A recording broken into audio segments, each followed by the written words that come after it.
Welcome to the Ladies Talk Show. We are in chapter 7, and we're talking about appreciation and getting the appreciation you need and whatever. You have to watch all of these shows because this is like a game changer in your life of going from life is so frazzled to, okay, I'm satisfied, I'm content. Okay, so you got to watch this whole section. But right now, we had so many extra questions from the first 3 parts of this appreciation, chapter 7, that we're going to take up questions today. I'm not going to do any reading. Okay, so let's go ahead. Let's get in as many questions as we can, trying to finish them all up and get up to date. Okay, go ahead.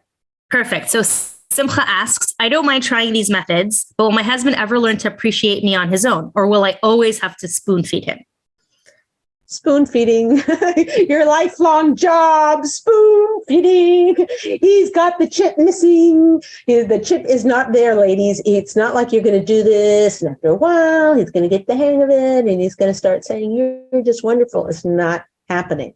So if you can get over the anger and resentment, and instead of being angry at your husband about it, right, realize this is the way God created the world. I don't suggest you get mad at God, but it makes more sense to get mad at the creator than the person who's just the creation. He is just the way he is. So he's never going to learn it. It's not going to shift, and there's going to be some big thing, and you're going to tell him enough. Boom, now he's that way. You're going to have to do it the rest of your life. And actually, it gets easier and easier and funner.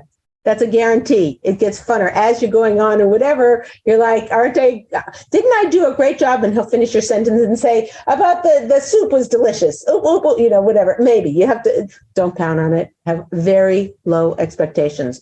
The biggest misery in life is caused by our expectations of how we think things should be. So just think for the rest of your life, it's always going to be the same. It might be a little better, but just you take the responsibility. The moment a woman takes this on full-heartedly and say, okay, it's not my husband's fault. He doesn't know how to appreciate. I need to get my appreciation. I'm going to follow these 6 methods. You've only got 3 so far. I'm going to give you 3 more next show. But once a woman does that, it totally shifts. And now she gets the appreciation she needs. So excellent question. Very good. What's okay, next? Great. Vicky asks, can I try these methods with other people in my life, like my kids or my friends? Oh, that's a good question. I'm so glad you brought this up, Vicky, because no, do not. There is no source that says a mother needs appreciation from her friends or her colleagues or her parents or her kids. I mean, she does need that, okay, in a small way or whatever. But what is like oxygen for her is getting it from her husband. And if you try and get appreciation, let's say for a kid, okay, it's never going to fill that. And so you'll just be grabbing from your kids. You'll have this weird relationship with your children, okay, or for other people, friends or your parents or you'll have this weird, awkward thing because you're like, well, she's just this bottomless pit. Well, of course, she was born a bottomless pit, but nothing can fill that appreciation bucket except your husband. Nothing, ladies, nothing. Only your husband can fill that appreciation bucket. Now, you could have a husband who's mentally, has mental health issues or whatever, and then it probably can't be filled by him in the extent that you need or whatever. And I hope you're getting the right type of help or medication or whatever. But, probably 5 or 10% of people, I don't know what the numbers are. I'm just making it up what I think. But, somewhere around that might not be able to get the appreciation from their husband. And then in that case, you're going to have to do a gobbledygook, because a strange thing of getting it from, not from your kids, but from, maybe a parent or a best friend or a rebbitzin or a therapist or somebody, to just say, oh, I did this, I did this, I did that, I did this. And, aren't I wonderful? We all will need that. But for you to focus on your husband, that's what you're learning. The amigos don't split. So it's not like you can get it from your husband and then, you're not getting appreciation. You probably feel appreciation more from your children because you'll be getting so much from your husband, God willing, if you keep, make this a priority in your life to get that appreciation. And so then when your kid says one little thing, it'll feel better because it's kind of like if you have a bottomless pit and the little tiny thing goes at the bottom, it's like, who cares? It's not even a thing. But if your appreciation bucket is filled, and then a kid said something nice, it feels even better. So, but don't look for that. Right now you're working on your husband. It's a fantastic question. Okay, good. What else? Beautiful. So Tori asks, commenting on women who say they don't need their husbands. I dafka feel so reliant on my husband that I feel absolutely helpless without him. Is that unhealthy? No, it's wonderful. It's wonderful. That's how it should be. Anyone who is not at that place that you're at needs to work towards being that person. Look, you don't want to be helpless, like, oh gosh, if whatever, you couldn't survive. You could survive. God will only gives us what we can handle. But that feeling of, I wouldn't know what to do. I wouldn't know, like, like you have a decision, you're like, what do I do? And he walks in, he says, oh, I would do this and this. You're like, oh, yeah, like, awesome. You ever do that game when you're a little kid where you go in front of somebody and then you fall backwards, like they put their hands up like this and they fall backwards and then they push you forward and then they fall and you just, it's total trust because you could otherwise just fall completely backwards. Might happen, but I'm just saying that sense of full trust in someone else is such a pleasure. And women who are, I'm independent and I don't need him and I'm fine and it's good and whatever, which we've been groomed to be. It's not even our fault. The whole society is trying to get us to be independent and we don't need anybody. I can do it all myself.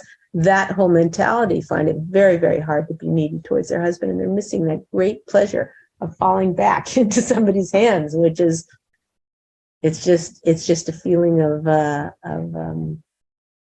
I was going to say contentment, but it's more than that. It's a deep rooted spiritual feeling of being close to somebody and being able to trust somebody and being, fiercely loyal to somebody. It's a great, great pleasure in life. And unfortunately, it's been robbed from us for the last 70 years of being able to really look up to our husbands and be proud of them and to build them and to rely on them and to be dependent on them. The whole key, the last 70 years, is to convince us that we should be independent. And that's a sad way to live. So anyway, very, very good. Needing your husband desperately. Go for it. Continue it. It does make you feel vulnerable. And it also, we should just call a spade a spade. When you're that dependent and that vulnerable, when he does even the slightest thing wrong or it makes it harder. Because if we didn't expect much from him and we don't think we need him and whatever, then when he does something that disappoints us, like, yeah, of course, whereas if we totally depend on them and then they let us down, it's a little bit harder. But that's a much better problem than the other one. And you can just say, I feel let down. I feel like you weren't there for me when, I was leaning back and you weren't there. You can share that with him. But needing him is a good thing. Okay, good. Next question. Gitty asks, can I teach these methods to my husband for him to try on me so he can feel more appreciation from me? Good question. Absolutely not. No. This is not a contest between who can get more appreciated. This is you filling your bucket. And if you try and make it a two-way stream and a this and a that, it's very different, men and women. You'll make yourself crazy. He won't do it right. You'll do it wrong. It'll just be a big mess, mushkabobble. You'll be confused. You won't know what to do. You won't know. So no, absolutely not. Just stick to getting your appreciation bucket filled. And I've given you 3 tools. I'm going to give you 3 more in the upcoming shows, and then you'll have the powerhouse and you'll be starting to use these tools. Right now, we're all talking about theory, but it's definitely do not teach him these methods. These are for a woman to get the appreciation she needs. The men, you're just going to keep thanking him as much as possible. That's all you need to focus on. You're trying to juggle too many balls. Okay, next question. Elenit asks, what if all these methods work well for me? Should I just rotate between all of them, or is it better to pick 1 or 2? Yeah, you can rotate. Whatever kind of feels good in the moment, you'll see. And you will find that some fall off a little bit and some get more use, or some you remember and you forget the others. There's a lot of my students, write them on a thing and keep it near them so that they can, when they're feeling, you have to be attuned to when your appreciation bucket is empty. Now, once it gets habit, after you make the Shabbos meal, before he would say thanks, and you're like, oh, okay, you cooked for 4 days, whatever. For a Sunday before you were making challahs and whatever, he's like, thanks for dinner, whatever. So you will start to, once you start realizing I need more than that, So after Shabbos dinner, you're cleaning up, you're about to bench or something like that. And then you would say, by the way, you should know I went here to get this spice. And I also, I know you tasted this delicious kugels. I made 8 of them. I've got 6 more in the freezer for next week. And I'm really proud of myself because while I was trying to watch the baby and cook, and I managed to do it. So you will know. It'll go into routines of getting the appreciation you need. You'll see it will start to happen. It's very exciting. Okay, good question. Okay, let's go to the next one. Okay, so here's a random question from a previous episode that people are asking. Ariella asked, I think I actually might give my husband too much control and freedom.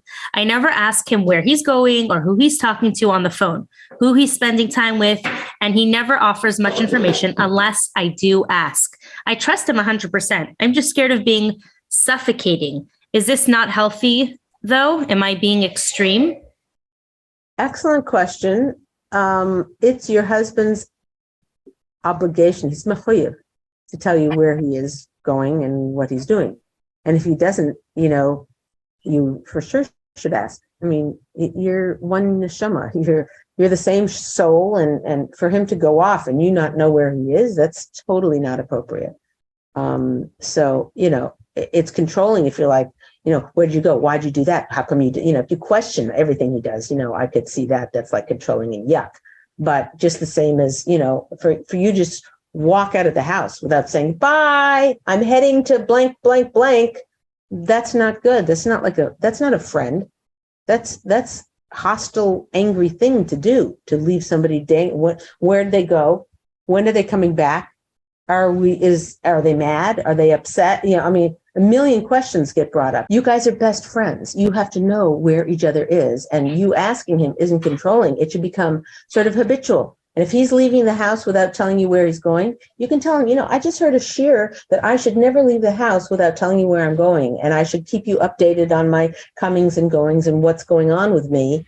And to not do that is not treating you like my best friend. So I'm going to start trying to implement that. Maybe, both of us could implement it. And also, I've got to be honest with you. I've been feeling very uncomfortable saying, where are you going? Who are you going with? What are you doing? I feel like I'm being like one of those, controlling wives, and I don't want to be that way. But on the same token, there is an obligation of us, because we're married, to apprise each other of what is going on in our life and where we're going. I would never want to leave the house and you to be left at home sitting there saying, where did she go? Why is she, I wonder when she's coming back. And is she mad at me? And are we eating dinner? Tell them these things and say, I wouldn't want to give you that kind of uncomfortable. And I know that's how we've been doing it for the last 14 years of marriage. But I just realized that that's not the way to be close to each other, and that I need to step up to the mat.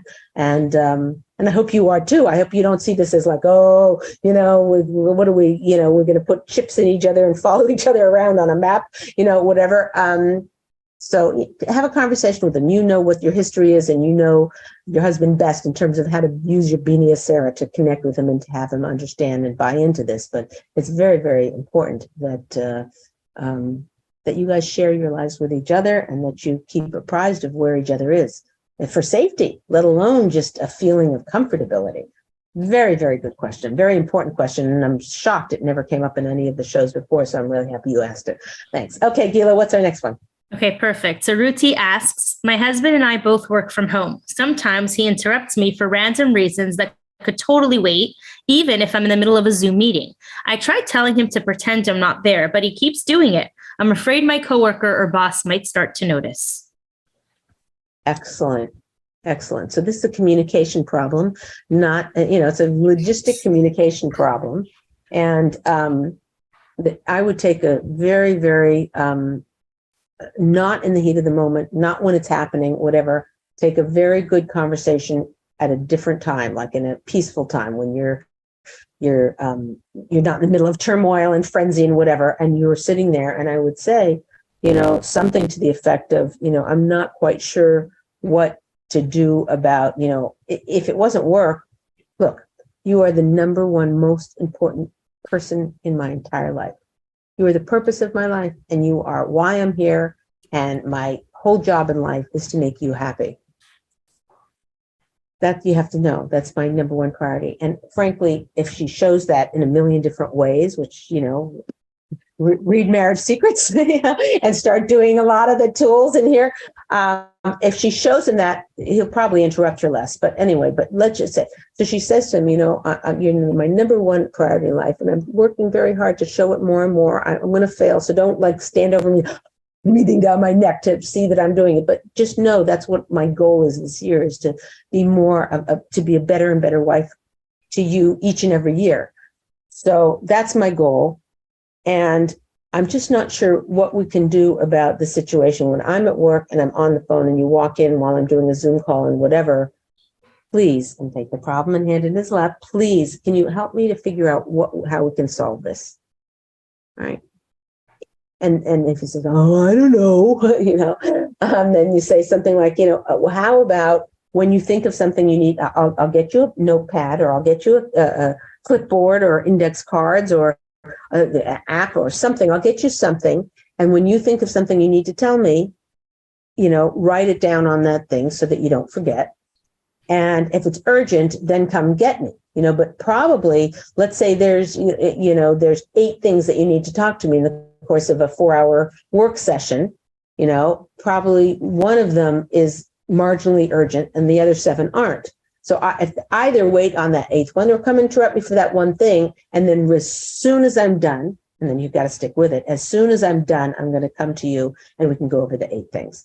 So you have to figure out a logistic solution that's going to work for you. And, that might take some trial and error. It might take some brainstorming. You would get his ideas. It might take brainstorming, giving your ideas, or asking other friends, well, how do you deal with that? And getting, or looking up for an article on that topic that talks about how do you there were a lot of articles I remember during COVID where it said, you're both now working from home. How do you manage space? How do you manage giving him space and giving you space, like that. So, look into it, try and come up with solutions so that you can explain to him, you can present him with the different solutions. And then again, you're putting it in his lap for him to solve. And hopefully you'll have luck with it. Good question. Okay. Okay. So Shira asks, my husband has developed an unhealthy habit due to stress. He knows it's unhealthy and has said he wants to stop and will soon. Should I keep quiet and hope my husband does stop on his own? Or should I put my foot down and tell him how uncomfortable it makes me and that I want him to stop? I really don't want to be a controlling wife. He's also very sensitive about control because his parents were very controlling. Excellent question. And I'm just not sure why it's any of your business. Sorry. I'm a little missing. I don't know what kind of, I would like to know what he's doing. If it's smoking cigarettes and it's getting smoke all over your house and you don't like it, that's one issue. But if he's overeating, it's I have women come and tell me, say, my husband never wakes up in time. I'm like, what do you do? And they say, I wake him up and I yell at him. Why didn't you listen to your alarm? You hit the snooze button 4 times and whatever. And I'm like, time out. Bad idea. Bad. No, wrong. Okay. So Leah, she did write, yes, it's smoking. Oh, it's smoking. Thank you. But what was her name again? Shira. Oh, hi, Shira. So thank you. Okay, good. So it's smoking. Yeah. Okay. So that's an issue. That's very, very hard to stop smoking. Many habits are, and especially if someone's doing it for stress, the stress ain't going away. It's like unless, you win the lottery, but even then you get other stresses. So stress is something that needs to be managed altogether. But that it's to get your husband to stop smoking is very, very challenging. But again, as I was saying, the wife waking her husband up every morning and she's the one who's doing it is a bad idea. You can't be your husband's police. And the same thing here.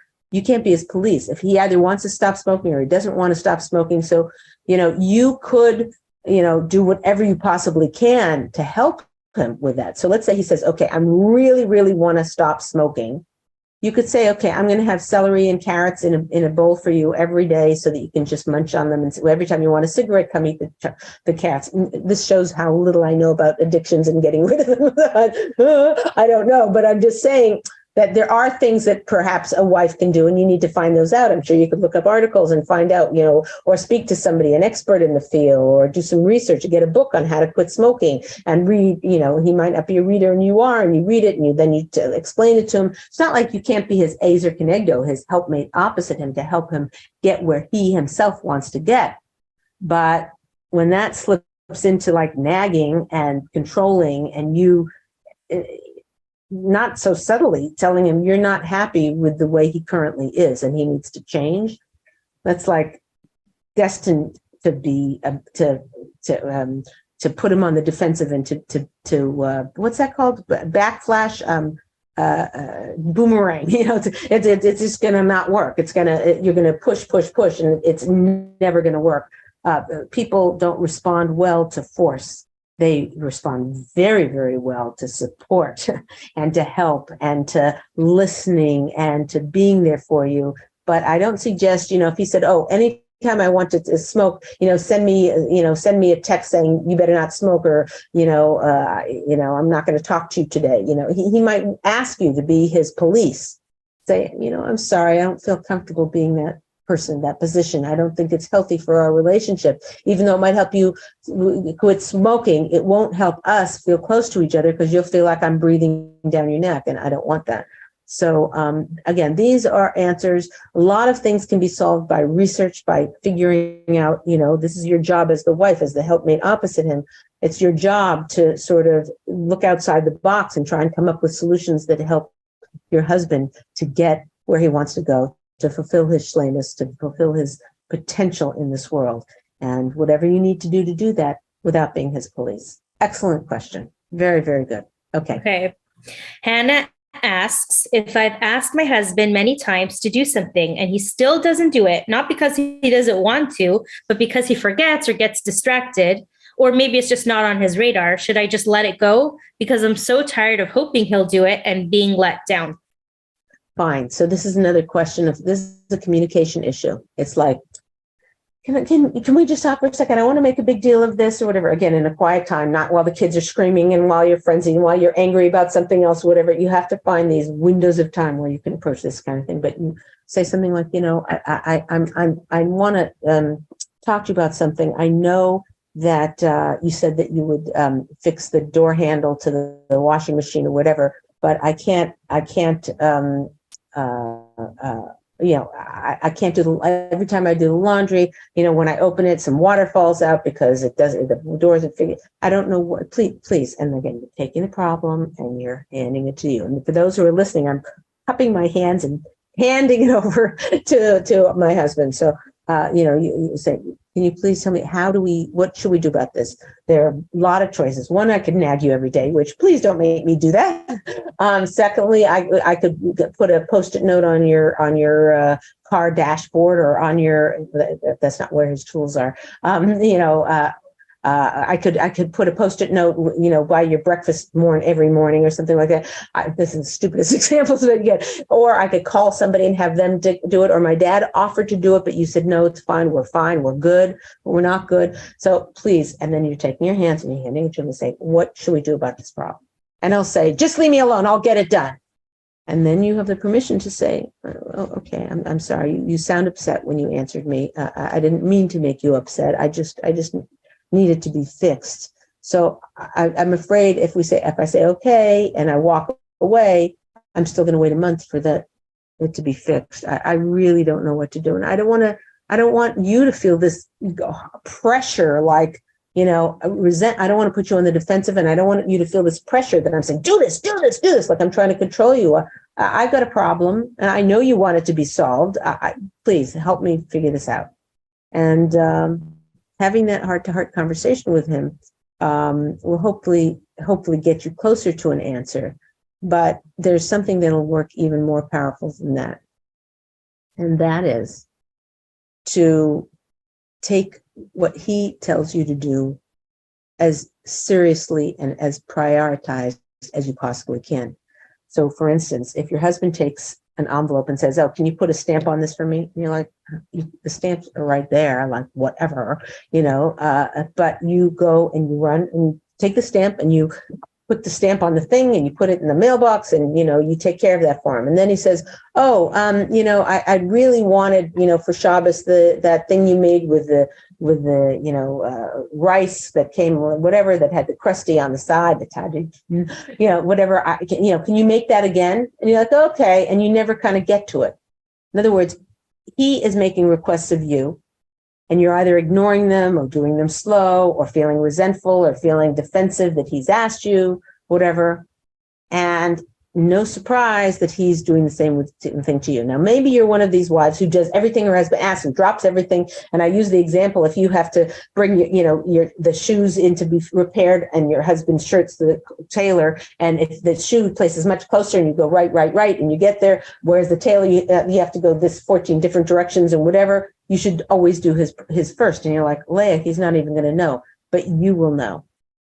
That's called treating your husband like a king. So what I'm saying about this is that if you up your game in terms of taking care of his things that he needs done, that he asks you for or intimates that he does, sometimes you'll see, on your husband's nightstand, he's drinking a bottle of water, and you'll see, there's this much water left in the thing, So what do? You get a brand new bottle, you put it on his table, and, and he comes the next morning, he's like, oh, thank you for filling it for me. If you are meeting his needs and trying to satisfy his needs and his cravings and what he desires, and you're bringing it close to him and doing his will and doing what he asks you, much higher chance of him doing what you need. Okay. It's not a guarantee, but I'm just saying these are areas to work on. We're never blaming the victim. We're giving you the power to say there's always 0.01% that a woman can do. And if you do that, the whole thing kind of shifts. So good luck in this. We're out of time, but I want to give you a little bit of homework. And that is, one time between this week and next week, do something your husband asks you to do, even if it's uncomfortable, even if it's unpleasant and whatever. You're like, you've got this whole list, you set it all up, whatever. And then he comes in with something important, says, here it is. And you're like, oh, you can't believe it. I got this whole list. Put it on your priority list one time this week. Okay, don't forget to like and hearts and everything for us. Then more people can watch the show and more marriages can get better and better. This is Leah Richeimer for the Ladies Talk Show. We'll see you next time.